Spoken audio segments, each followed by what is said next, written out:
got an interesting day coming in our area, don't we? Now, raise your hand if you like what is about to come. Okay, now look around the room, because I've determined there's two types of people in the world, all right? There's people who just raised their hand and said they enjoy the snow, enjoy the 8 degrees outside, and then there's people that I like to call sane people. All right? No, I'm just joking, because like I said, it's all God anyway, right? God's in control of everything. It doesn't matter what we're doing. And we should have this excitement. It doesn't matter what goes on in the world. It doesn't matter what's going on outside. Our excitement should be rooted in the fact that God is the one that's in control. And God is the one that is controlling it all. And one thing I usually like to do when I start a new year is kind of get a theme for the year, for myself personally. Now, last year when I prayed on it, my theme was forward. Moving forward. How can I move forward in my job, in my interpersonal relationships, and more importantly, in my relationship with God? And that's kind of what I carried through in 2021. And then in 2022, as it was coming around and I started praying, usually mid-November, what is it that, God's laying on my heart to look at in 2022? This theme came up that we see up here on the screen now. And that's what I kind of want to look at today, is this idea of, do you want to get well? Now, if you're wondering where we're going to be in the Bible, some of you might already know, you can go ahead and open your Bibles to the Gospel of John, because that's what we're going to be looking at today, is a section in the Gospel of John. And I'm going to kind of set it up here a little bit first, because in John chapter 4, we see the healing of the woman at the well, and then the healing of the official's son, or the soldier's son, however your translation puts it. And we read these events and we see that Jesus is starting to gather crowds. And crowds are starting to come up, and he's starting to get this following as he is in Galilee. And the crowds that Jesus is following, or that's following Jesus here, and the crowds that he's attracting aren't necessarily devotees of the gospel message. They're crowds that are wondering what he's going to do next, right? The curiosity look, or the when you're going down 81 and you see that thing on the side of the road, everybody slows down, and right? That's what, literally everybody, right? That's what these crowds are, right? Or maybe they're there because Jesus has a habit of providing food sometimes for these crowds, right? So they're following him not necessarily because they're buying into the gospel message. They're more curiosity seekers. And what we see by the time we get to the book of John, in the middle of John, at one point these crowds actually want to make Christ a king. We see this in John 6:15. That's not what we're going to be looking at today, but that's the reference if you want to know what I'm talking about. But after John chapter 4, the theme kind of shifts a little bit. Because the crowds, this excitement, this reserved excitement that these followers have for Christ suddenly shifts to a rejection. It goes from this idea of this following and this building up of excitement to now we want to look at the rejection of Christ. And that's the section that I really want to look at and concentrate on today. Because at the end of chapter 4, going into chapter 5, we see this. This was now the second sign that Jesus did when he had come from Judea to Galilee. This is talking about the healing of the official's son. That's what we see right before this.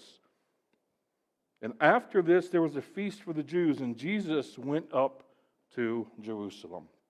Now, we don't know how much time passes between these two verses. We read them in order because that's the order they're in the Bible, but we don't have any idea how much time actually passes. Most Bible historians put it at around a few months up to a year and a half. So he heals the official's son, and then most likely at least a few months passes before we read this, that he goes to Jerusalem. And the reason that's so important to note is Christ is still building up followers during this time. It's not that he heals the official's son, and then all of a sudden he doesn't get any more followers. He's gaining followers this whole time, this few months up to a year and a half, whatever it may be. And then he goes to Jerusalem from Galilee, and that's about an 80-mile journey.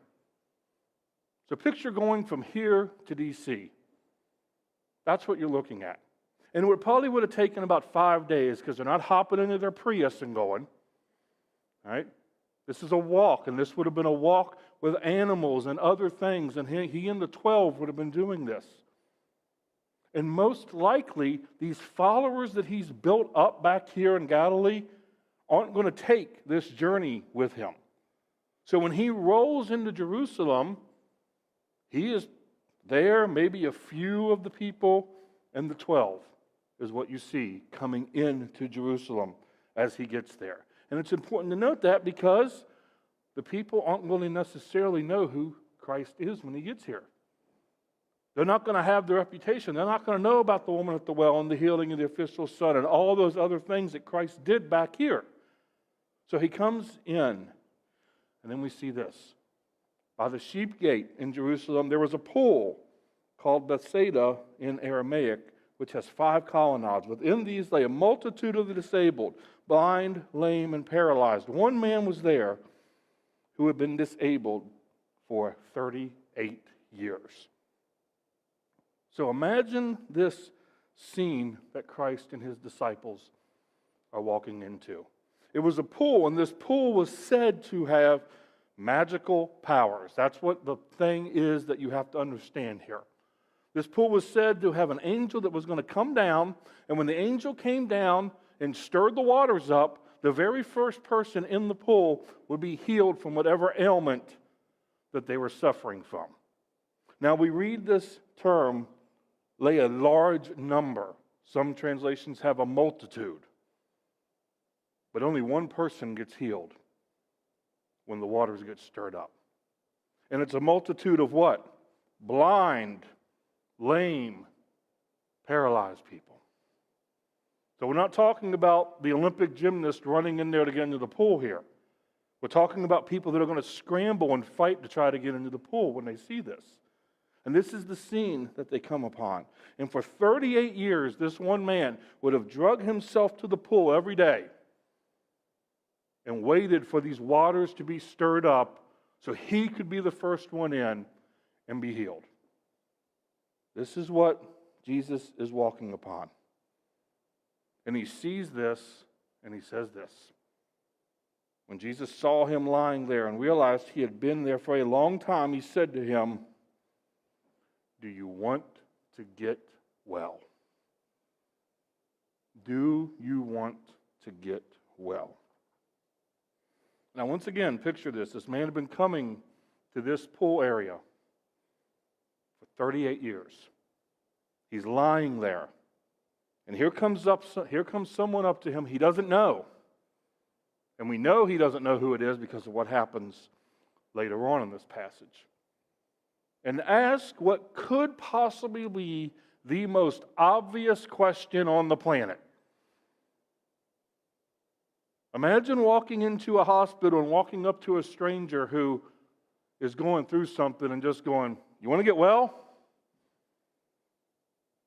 That's the scene that we're seeing here. But we have a whole multitude of other people around that Christ could have asked this exact same question to as well.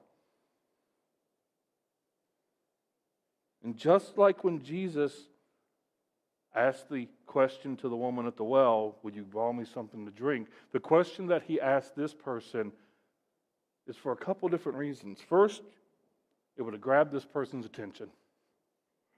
Right? It would have focused this person that he's talking to, this man that he's talking to, on Christ. Now, might have focused him in an eye roll. What do you mean, do I want it? What do you think?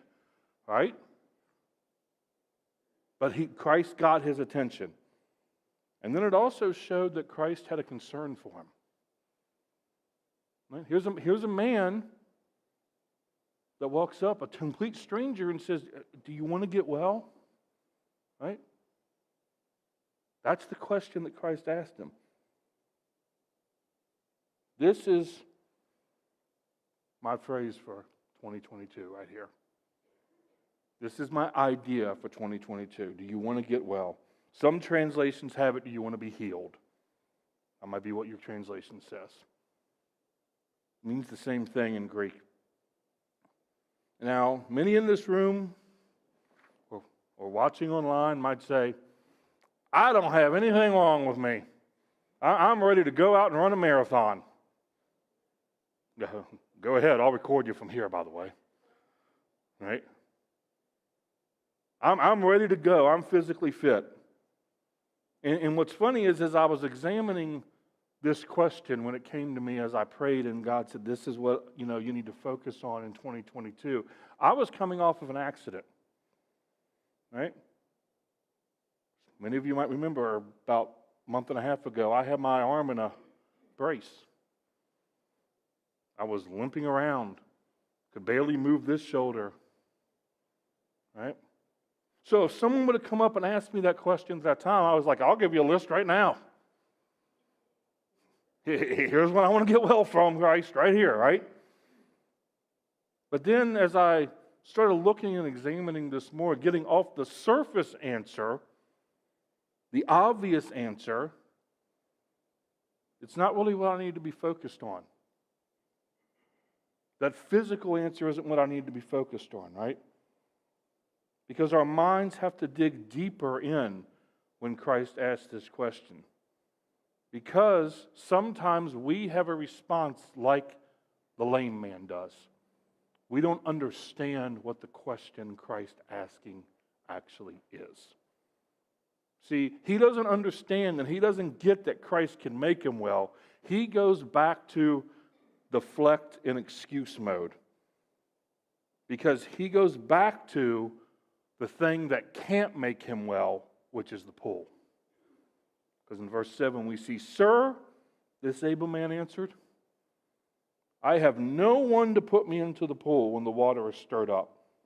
But when I'm coming, someone goes down ahead of me. Let's turn the right page. He goes right into this excuse mode that I think we all have a tendency to do. But notice the question Christ asked him. The question Christ asked him is, do you want to get well? The question Christ asked him is not, why can't you get well? What's keeping you from getting well? He simply says, do you want to get well? And the man never answers this question because he's completely focused on the reason that he believes he's not going to be able to get well. And I want you to think about this right now, right? Because I would venture to say there are many in the world right now that are like this man. There are many in the world that are so focused on the reasons they're not well that they refuse to accept the fact that they can be healed at all. They're so focused on the I can't do this, I can't, I won't, I can't, this person's preventing, that they miss the point of the question that Christ is asking them. We all need to be healed from something. And one of the things a lot of these people need to be healed from is the fact that they have made what they need healed from their identity. They thrive off the fact that they have this thing that people can come to them and get sympathy from or draws attention to them. So if Christ were to ask you right now, do you want to get well? How would you respond? And more importantly than how you respond, the second part to the question is, are you willing to truthfully answer what it is you need healed from? See, we can say, yeah, Christ, I want to get well. Heal me. Okay, what do you want to be healed from? Well, I stubbed my toe last week. See, that's not the true answer that we need healed from. I thought of this, and I thought if I was in perfect health, which is a pipe dream, but if I was in perfect health and Christ came and asked this question, what would my answer be? Well, can't use the excuse of my leg anymore. He's healed it. Can't use the excuse of this. I can move it now. I can do this now. Trust me, you would have heard me scream if I would have done that a month ago. So what is it? Well, you all know that I keep a journal. And I actually started thinking of this question and started writing down the responses of what is it in 2022 that when Christ says, do you want to get well, that I would want to be healed from? And I would be willing to bet that what I have written down will be a lot of the same things you might have written down too. Impatience. That's not a physical thing, right? I experience impatience every single day. How about anger? Because impatience and anger go hand in hand, I think, right? You get impatient, and then what happens? You get angry. Starbucks, for some reason, takes 20 minutes to get me a regular coffee. Not a coffee order this long. Give me a black coffee. That'll be 20 minutes. Right? And then what happens? Why is it taking so long? Come on. I got things I got to do. Impatience, right? How about procrastination? Anybody have something sitting on their desk or sitting on their phone that it's been sitting there since before Thanksgiving? Thank you for acknowledging it, Josh. It's been sitting there, and you keep going, yeah, I got to get to that sometime. I keep a to-do list at work, and every time I look at it, I add things to it, but guess what? I don't take anything off of it. So my to-do list that started as 3 items, now I'm going to run out of memory on my phone because it's so big. Because I keep saying, I can get to that later. I can get to that later. I can get to that later. Finally, misplaced priorities. What do I mean by that? Are you putting God first in everything? Notice I'll use the word everything. Not just the things you want Him to be first in, but in everything. Finances, work, social life, social media. All of that, where do your priorities fall in all of those aspects of life? See, when you ask, do you want to get healed? I can make an excuse for every one of these things on the list.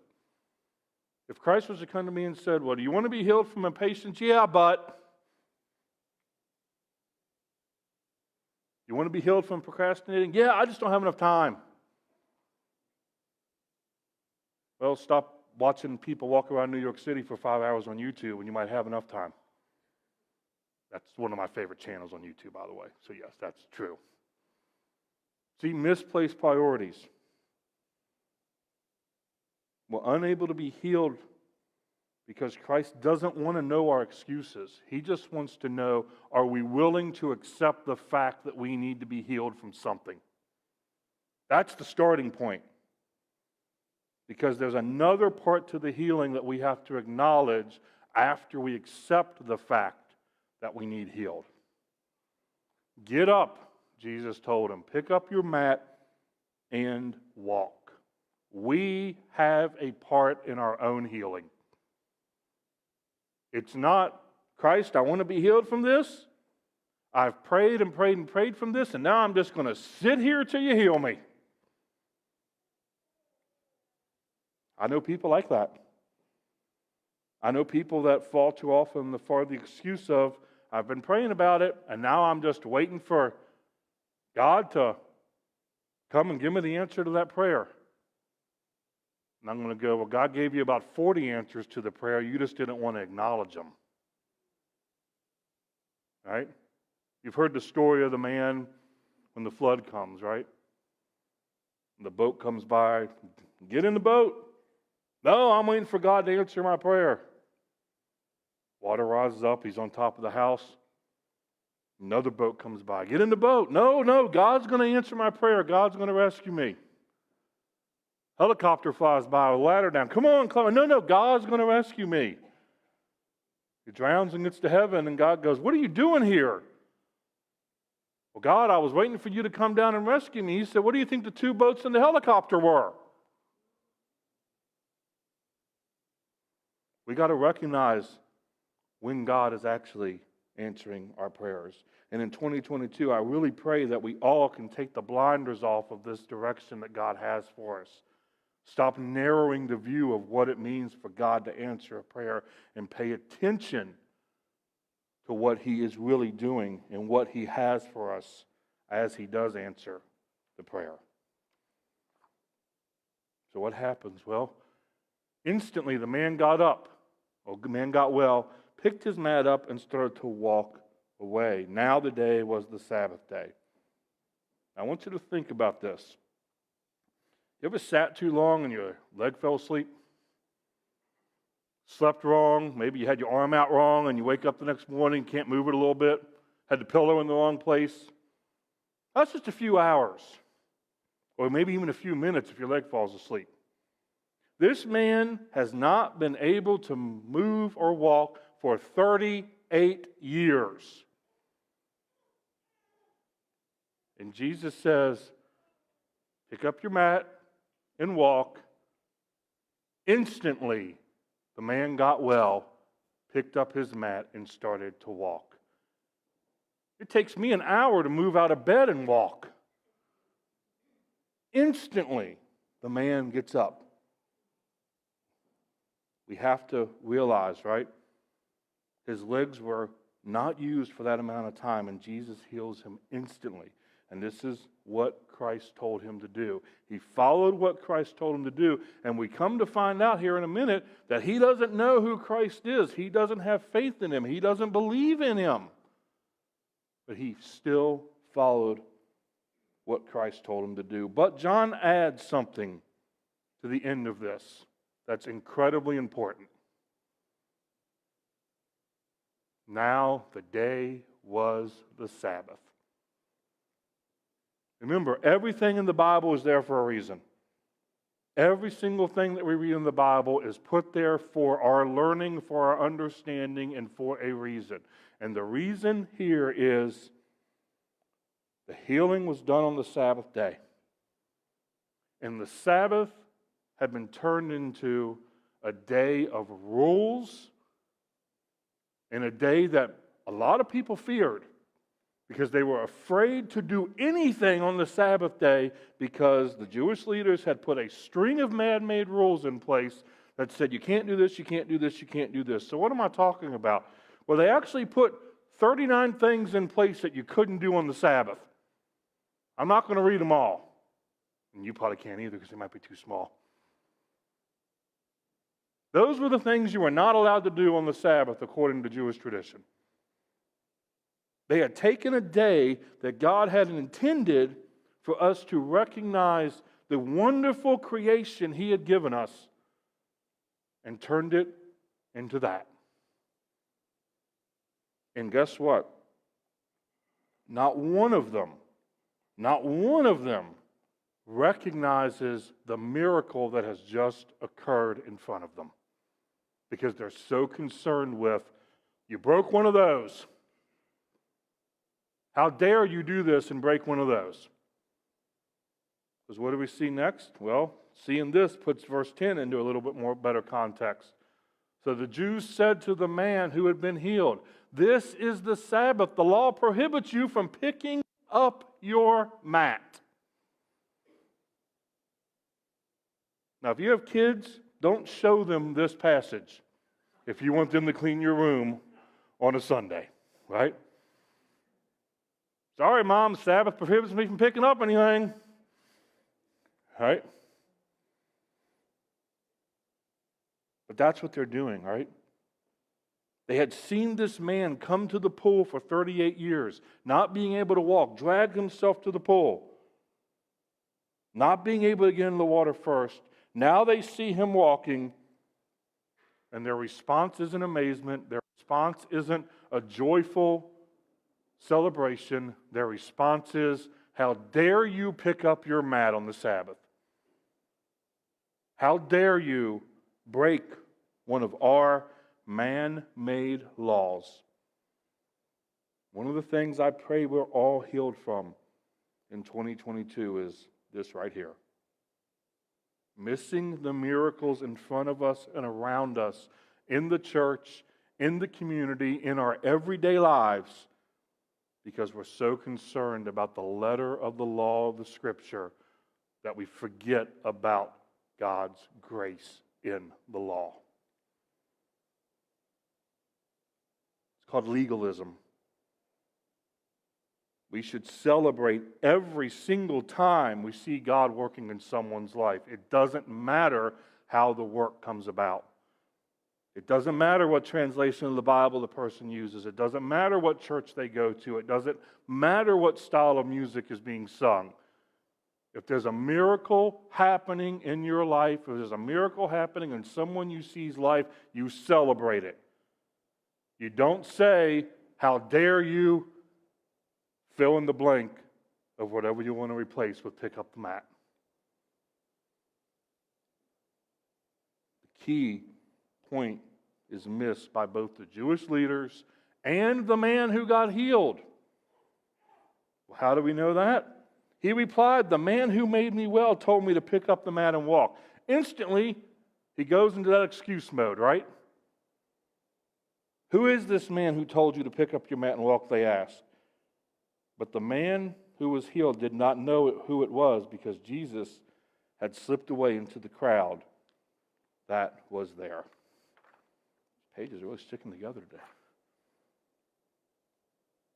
This is absolutely unbelievable to me.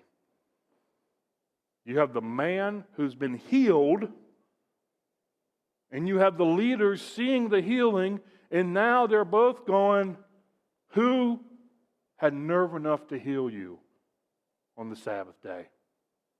Who was this person who had nerve enough to break one of our laws? And the man plays a game that I'm sure every parent in the room has had to play with their child at some point.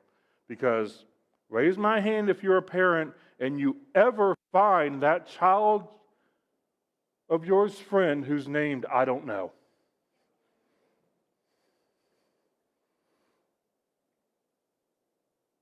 I know at the mission, that person's in big trouble when I find them. Who did this? I don't know. How'd this happen? I don't know. All right? That's what the man's doing here. Not, I don't care who it was that healed me. I don't care that it's the Sabbath. I'm healed. I can walk. I can actually pick up my mat. He doesn't do that. He says, I have no idea who it was. What's he doing? He don't want to get in trouble with the temple leaders. He doesn't want to be put out of the temple. So he's saying, I have no clue who it was. But it doesn't end there. After this, Jesus found him in the temple and said to him, see, you are well. Do not sin anymore so that something worse doesn't happen to you. The man went and reported to the Jews that it was Jesus who had made him well. Therefore the Jews began persecuting Jesus because he was doing these things on the Sabbath. Remember, I started this and told you. We had a following of Jesus. We had people following Christ, lifting him up, wanting to make him king. And here's the turning point. They've gone from this reserved excitement to persecution. Why? Because he's doing something against what the man-made law of the time was. And I love this brief conversation that Christ has with the man who was healed. Because see, he affirms, you are well. He comes out and tells him, you are well. But not only are you well, you can continue to be well as long as you don't sin. Now, this isn't necessarily talking about a physical wellness, and we all know this, right? We're all going to have physical things that come up in our lives. But what does it mean when Christ says you can continue to be well? How is it that we can stay well, right? This is the thing that we need to be concerned with the most. That we're walking alongside Christ right now. knowing that Christ is there with us. And it doesn't matter if you get sick. It doesn't matter if you have an accident. And I'm going to be perfectly blunt. If somebody passes away that you know, it stinks, okay? There's no doubt about that. But our job is to make sure that person knows Christ. Doesn't matter what the circumstance is. Our job is to go ahead and take those things that are creeping up in our lives and saying, I'm healed because I'm in Christ. Physically, you may attack me, but you're not going to win. See, that's the point this man misses. And then Jesus tells him to make sure he stays well by avoiding those things that God tells us to avoid. What do you need to avoid in 2022? See, this man should be overjoyed. He should be exploding with appreciation for Christ. He should be not believe. Oh, thank you, running down. Right? Thank you for healing me. That should be his reaction. Look at his reaction instead. Leaders, here's the guy. Here he is. Here's the one that broke the rule. See, he still doesn't have a complete understanding of the things Christ has done for him. And I said at the beginning that I wanted to be made well, my phrase for 2022. And my prayer is that everyone has this idea of being made well. But how can we do it? How can we move forward now and saying, I want to be made well, but how can I do it? Well, you know, Pastor Andrew loves his next steps thing, so I'm going to keep that tradition going here. First thing, acknowledge what you need to be healed from. You have to be honest with yourself and with God, because God already knows what it is, right? You're not going to Jonah God. You're not going to hop into a boat and try to sail to the other side of the world and get away from him. You have to be the one to acknowledge what it is. Take it to God, whatever it is. God, this is what I want to be healed from in 2022. I understand I have this in my life and I need to move away from it. Acknowledge you have a part in your own healing. Don't just take it to God and say, okay, I told you. Do whatever you want to do. Because he's going to make you go through it. He's going to make all of us go through what it is we need to be healed from. I want to stop procrastination. Well, God might say, well, you're going to fail a test a couple times, and maybe you'll actually study instead of the hour before the test. I'm hoping that's not an example I come back to you all with, but right? You're going to have a part in that own healing. And finally, acknowledge the healings you see God doing around you. Don't be like the leaders of the church in this time. Don't be so caught up in, well, they're singing this song and that's not biblically correct, so they can't really have a healing. They're using that version of the Bible. And we all know that's the devil's work, so that's not really a healing. Don't be so caught up in those things. Look at the community we're at. I'd say the community needs healing. I don't think anyone's going to argue. And I know there's some from other communities. I'd say your community needs healing. Acknowledge when it happens. Celebrate. Rejoice when those little healings happen. Because guess what? The more you rejoice, the more you celebrate them, the more people are going to see it. The more people are going to say, why aren't you complaining about this? And you say, because I know God is working in this. It may not be working on our time. It might take longer than we think it is, but I'm going to acknowledge every single time that I see God moving in somebody's life. And I'm not going to point out how He's moving in it. As the praise team comes up to close us out, I want you to take the lyrics to this song to heart they're about to sing.